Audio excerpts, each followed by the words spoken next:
Hi, நான் உங்கள் ரியாஸ் பேசுகிறேன். போன வீடியோ நீங்கள் பார்த்துருப்பீங்க. இடிசிஓ2 பற்றி கேப்னோகிராஃபியை பற்றி வீடியோ போட்டிருப்பேன். ஸோ அந்த வீடியோவோட ஒரு தொடர்ச்சி தான் இது.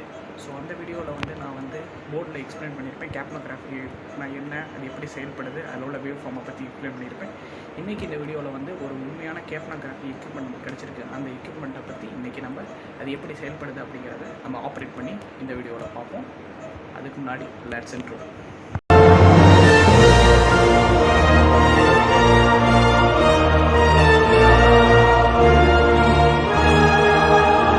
இதை பார்த்தீங்க அப்படின்னா மல்டி பேரா மானிட்டர். இந்த மல்டி பேரா மானிட்டரில் இடிசிஓ2 ஸ்பெசிஃபிகேஷன் இருக்குது. ஸோ கேப்னோகிராஃபி ஸ்பெசிஃபிகேஷன் இருக்கிற ஒரு மல்டி பேரா மானிட்டர் தான் இது.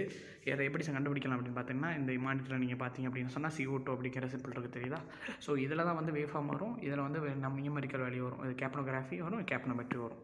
ஸோ இப்போ நம்மள்கிட்ட கிடச்சிருக்கிறது ஒரு சைட் ஸ்ட்ரீம் கேப்னோகிராஃபி. ஸோ எப்படி அது சைட் ஸ்ட்ரீம் கேப்னோகிராஃபி அப்படின்னு பார்த்தீங்க சொன்னால், இந்த சைடில் சாம்பிள் செல் அனலைசர், நான் சொன்னேன்னா சாம்பிள் செல் இருக்கும் அப்படிங்கிறது, இதுதான் அந்த சாம்பிள் செல் அனலைசர். ஸோ இதுலேருந்து ஒரு கெத்திட்ரு போகும். இந்த கெத்திட்ரோட எண்டு பார்த்தீங்க அப்படின்னா இது மாதிரி தான் இருக்கும்.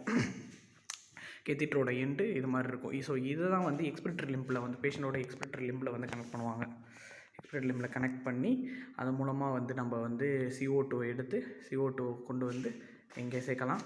ஸோ இதுலேருந்து CO2 அந்த இன்ஃப்ராரெட் அப்சார்ப்ஷன், நான் சொன்னேன் அந்த பிரின்சிபல் மூலமாக இன்ஃப்ராரெட் அப்சார்ப்ஷன் பிரின்சிபல் மூலமாக IR இன்ஃப்ராரெட் ரேஸ் மூலமாக அப்சார்ப் பண்ணி CO2வோட வேல்யூ, CO2வோட கான்சன்ட்ரேஷன் ப்ரெஷரை நம்மளுக்கு மெஷர் பண்ணி இந்த இதில் காட்டும். ஸோ இதில் இப்போதைக்கு நம்ம செஞ்சு பார்ப்போம் எப்படி வருது அப்படிங்கிறது.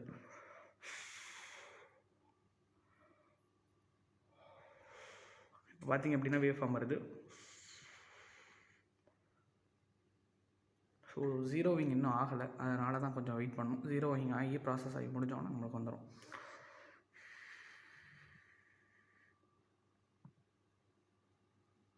ஸோ இதான் நான் சொன்னேன், வேவ் ஃபார்ம் தெரியுது பார்த்தீங்களா?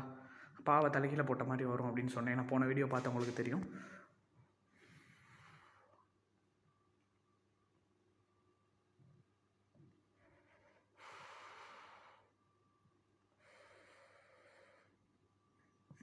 பார்த்தீங்கன்னா அது தெரியும், நல்லா வந்திருக்கு. ஸோ இதுதான் A, இது B, சாரி இது டச்சு.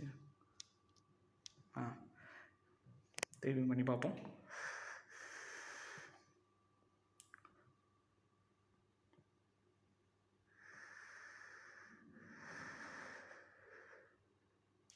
பார்த்தீங்க அப்படின்னா இது A, அது B, அது C, இது D. ஸோ பீக் வேல்யூ என்ன அப்படிங்கிறது தான் அதை காட்டும். ஸோ அதில் 38 இருக்குது. ஸோ 38 அப்படிங்கிறது தான் இடிசிஓ2 வேல்யூ.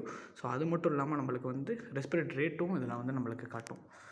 ஸோ இன்றைக்கி இந்த வீடியோவில் இடிசிஓ2 நம்ம ப்ராக்டிக்கல் அப்ரோச்சாக ஒரு எக்யூப்மெண்ட்டை வச்சு இன்றைக்கி பார்த்தோம். அடுத்த வீடியோவில் இடிசிஓ2வோட வேரியஸ் யூசஸை பற்றி நம்ம பார்ப்போம். பார்த்தீங்களா, கொஞ்சம் நேரம் அது இடிசிஓ2 ஒர்க் ஆகலை அப்படின்னா ஆப்னியா அலாரம் அடிக்குது. ஸோ நம்ம இது மூலமாக ஏப்னியா பேஷண்ட் மூச்சு விடலை அப்படிங்கிறத கூட கண்டுபிடிக்கலாம். ஸோ நெக்ஸ்ட் வீடியோவில் இடிசிஓ2வோட யூசஸை பற்றி பார்ப்போம். அன்டில் தன் சைனிங் ஆஃப் ஜேரியாஸ்கா. இது பாராமெடிகோஜெனிசிஸ்.